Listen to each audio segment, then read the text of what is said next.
នៅកដេសបោជ្រុកព្រៃណាបងប្អូនណាឃើញវាដើរទៅហើយទៅវានេះចូលកន្លែងគេតាអត្រាងអីហ្នឹងហើយទៅបុកណាទៅរុញទ្វាទៀតដល់ពេលកលេចទៅឃើញយាយហ្នឹងគាត់អាយុផាយខ្ទង់80ហើយបងប្អូនវាទៅបុកវាទៅខំយាយនឹងយកហ្មងឲ្យតែគាត់ប្រាស់ខំយកគាត់ប្រាស់ខំយកហ្មងផាយខ្ទង់3 4នាទីឲ្យតែយាយនឹងកំរើគឺវាខំហ្មងដល់ពេលហើយអ្នកសន្តិសុខនៅហ្នឹងគាត់ឃើញបងគាត់យកដបងមកដេញវាយហើយវាដេញខំយកហ្មងខំតាសន្តិសុខហ្នឹងហ្មងដល់ពេលហើយគាត់ខំប្រឹងវាតាមខំយកពេលគាត់ខំប្រឹងចូលទៅក្នុងរវងហ្នឹង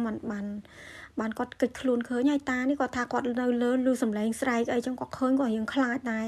គាត់ចុះមកអីចឹងណាចុះមកជួយ